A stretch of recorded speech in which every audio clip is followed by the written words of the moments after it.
Bonjour à tous, bienvenue pour une nouvelle émission de Tribune Mayol, votre émission dédiée à l'actualité du rugby club toulonnais. On se retrouve toutes les semaines pour débriefer le dernier match et surtout l'actu du club rouge et noir avec des invités en plateau. Et je suis bien entouré aujourd'hui puisque je suis avec Patrice Tesser, ancien joueur du RCT. Patrice, bonjour. Bonjour à tous. Et également avec Pierrick Ilic-Ruffinati, journaliste rugby pour Voir Matin.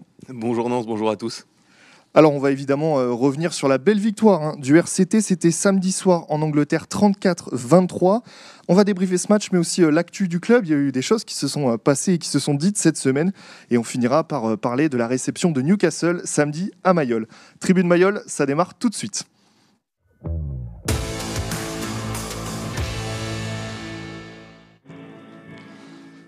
Allez, on commence déjà par regarder quelques images de cette belle victoire de Toulon à Worcester. Alors dans des conditions climatiques très anglaises, un match où les Toulonnais ont eu du mal à rentrer, mais ensuite ils ont finalement déroulé leur rugby en première et en seconde mi-temps, avant que Franck Azema opère de nombreux changements, ce qui a permis à Worcester de revenir en toute fin de match avec un score final de 34-23.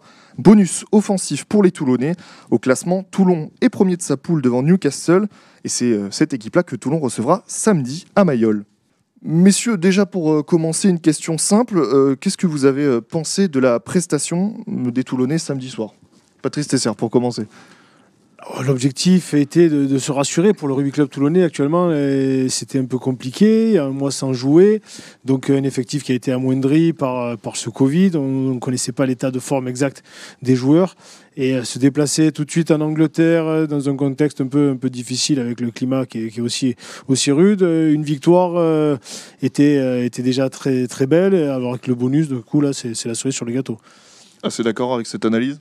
C'est vrai que c'était face à une équipe de Worcester qui est un peu à la traîne en championnat et qui ne jouait pas vraiment grand-chose contre Toulon. Donc forcément, il y avait beaucoup d'attentes autour de cette rencontre. Les Toulonnais avaient annoncé vouloir éventuellement aller chercher le bonus. Il y a eu un début de match compliqué, mais qui s'explique, comme le disait Patrice, par un mois sans compétition. Et finalement, dès qu'ils se sont mis à dérouler, il y a des leaders comme Gabin Villiers, comme Cornel Duprez, comme Baptiste Seret, évidemment, qui ont réussi à monter un peu les curseurs, et finalement Toulon est allé chercher un bonus qui méritait, je crois, et voilà, c'est une victoire qui va faire du bien à cette équipe après un mois sans compétition, et ça leur permet de reprendre du rythme directement. Est-ce que finalement cette victoire elle lance aussi un petit peu, alors on le dit un peu à chaque fois, mais cette ère Azema, cette première victoire à l'extérieur, on reviendra là-dessus.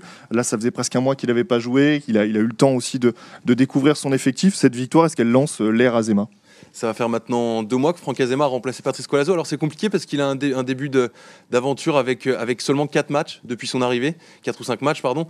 Et c'est vrai que c'est compliqué de savoir s'il lance en face son aventure parce qu'on ne sait pas encore si les matchs, s'il ne veut pas y avoir des reports ou quoi. Mais c'est vrai que pour l'instant, c'est plutôt un bon démarrage. Et on peut dire que cette victoire, si elle ne lance pas son début d'aventure parce qu'il avait déjà des victoires et il avait déjà commencé à mettre sa patte sur le RCT, en tout cas elle lance 2022 de la meilleure des manières. Assez d'accord avec ça. Sur Franck Azema, c'était important aussi pour bien démarrer 2022 justement. Oui, c'était important. Je crois que l'équipe était en manque de confiance et aujourd'hui, c'est ce que l'équipe a le plus besoin, c'est de retrouver de la confiance. Et pour ça, il faut des victoires et il faut un peu de qualité dans les matchs. Donc l'équipe retrouve ses leaders. Donc ça, c'est déjà une bonne chose. Il y en a d'autres qui vont rentrer, des joueurs qui sont plus en forme. Et voilà, une nouvelle façon de jouer, un nouveau discours, ce qui est toujours intéressant et pour régénérer le groupe. Et c'est vrai que ce mois sans jouer était comme une petite intersaison pour l'équipe et je pense que ça leur a fait du bien. Alors le deuxième événement, c'est que Toulon a gagné à l'extérieur. Ça peut paraître anecdotique, mais ça faisait presque 300 jours, presque un an que Toulon n'avait pas gagné finalement hors de Mayol. Ça, c'était super important pour enfin acter dans la tête que Toulon est capable d'aller prendre des points à l'extérieur. Oui, parce que plus le temps passe, et plus on se dit qu'il n'y a pas une malédiction, mais un petit complexe, et on pense à se dire mais pourquoi on perd les matchs, et on voit que certaines équipes craquent souvent dans les 10 dernières minutes, on ne se l'explique pas, ou on peut l'expliquer de manière mentale et psychologique. Donc là, ça fait du bien à l'équipe de se dire qu'ils sont capables de gagner à l'extérieur, même contre une équipe qui est mal classée en Angleterre. Mais bon, le classement du rugby club toulonnais aujourd'hui ne permet pas de fanfaronner, de dire on va aller taper n'importe qui à l'extérieur. Donc c'est déjà très bien de pouvoir se battre avec des concurrents un peu directs. Vous qui connaissez bien le club, qui le suivez, on savait que c'était un objectif quand même de enfin parler de malédiction, venir prendre des points à l'extérieur et gagner surtout à l'extérieur.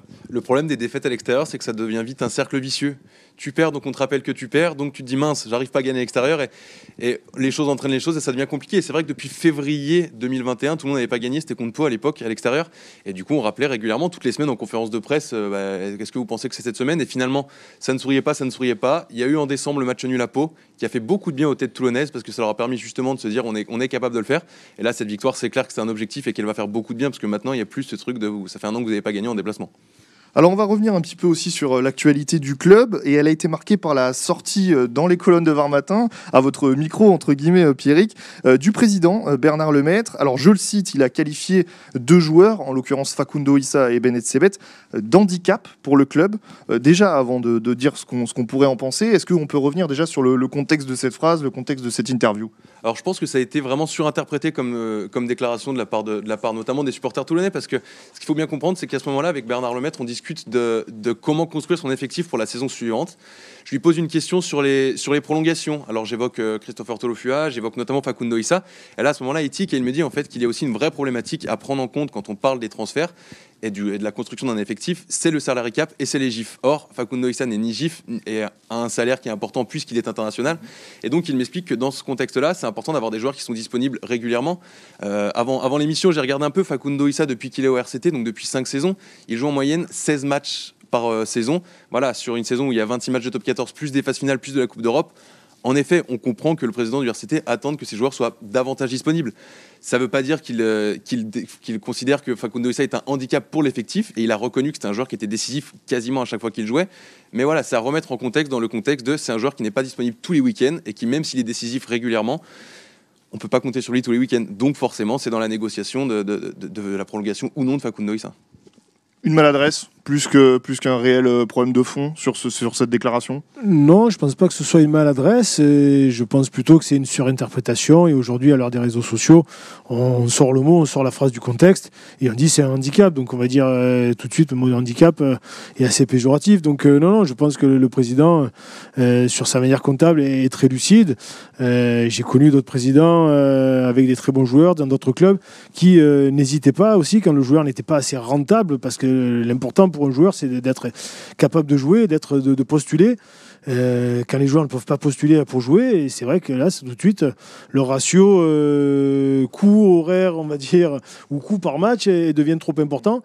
Donc, je crois que le président a bien noté le problème.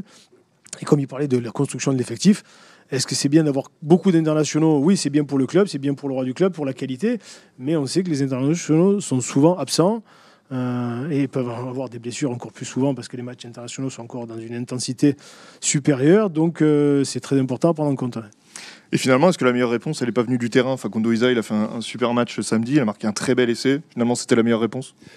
Facundo Issa, de toute façon, on le connaît depuis qu'il arrive à Toulon, on l'a déjà vu avec les Pumas. Voilà, c'est un joueur qui est surpuissant, c'est un joueur qui va prendre des initiatives. Là, il y a cet essai, le deuxième du RCT contre Worcester. On se dit, peut-être qu'il peut faire la passe, il lui reste 10 mètres à faire. Mais non, Facundo Issa, il a la puissance pour renverser 3 Anglais et il est allé au bout. Voilà, c'est un joueur qui est constamment décisif et c'est pour ça que dans la déclaration de Bernard Lemaître, Facundo Issa n'est pas un handicap pour le club, il a un handicap dans la construction du budget avec toutes les problématiques de salary cap et de GIF. Mais clairement, Facundo Issa est un excellent joueur qui est décisif quasi à chaque fois qu'il enfile le maillot avec le muguet.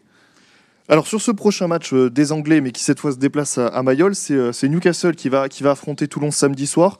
Est-ce que finalement ce match pourrait valider le billet pour les phases finales de Coupe d'Europe? Ça doit être une formalité pour les Toulonnais maintenant, d'aller chercher ces 4 points, voire ces 5 points?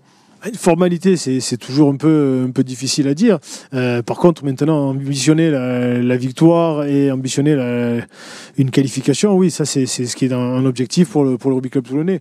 Newcastle reste quand même une très belle équipe anglaise, avec un très beau passé aussi, comme le nôtre. Deuxième de la poule actuellement. Deuxième de la poule actuellement. Donc on se dit que ça va être un match très intéressant. Et là, je pense qu'il va y avoir un étalonnage vraiment plus clair pour Franck Azema, qui va en savoir un peu plus sur la qualité de son équipe. Et puis l'objectif, on le disait, c'est aussi de... Là, il y a eu une fin de deuxième mi-temps un peu compliquée pour les Toulonnais. Alors, il y a eu ce mois d'interruption qui peut l'expliquer. Là, c'est de faire un match plein de la première à la 80e minute. C'est clair que ça rassurerait tout l'effectif de faire un match de 80 minutes. Maintenant, je pense qu'il faut quand même vraiment considérer que ce match contre Newcastle, c'est face à une équipe qui va jouer son va-tout. Ils n'ont rien à perdre à Mayol. Ils sont deuxièmes. Ils sont quasiment déjà qualifiés parce que dans ce nouveau format, sur les 5 équipes, il y en a 3 qui seront qualifiés. Donc, eux, ils ont vraiment... S'ils prennent rien qu'un bonus défensif, déjà, c'est une bonne nouvelle pour eux. Donc, ces Anglais de Newcastle vont venir jouer jouer leur va-tout à Toulon. Ils n'ont rien à perdre. Ils vont tenter leur chance à fond. Ils ont des super joueurs. Karl Feurns, Luther Burrell, Mike Brown, Louis Schroeder, qui est en ancien Toulonnais. Donc voilà, eux, ils viennent vraiment dans l'état d'esprit de prendre des points à Mayol. Et va quand même falloir être attentif. Et c'est vrai que ça va permettre de s'étalonner bien plus précisément encore que Worcester. Même si Newcastle fait un début de saison un peu compliqué en Angleterre. Ils sont actuellement 9e. Ils n'ont pas gagné en championnat depuis novembre. Mais ils restent sur 2 victoires en Coupe d'Europe.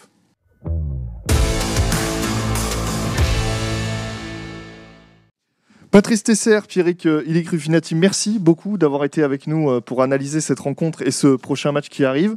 Tribu de Mayol, c'est terminé, mais on se retrouve dès la semaine prochaine. Merci à tous.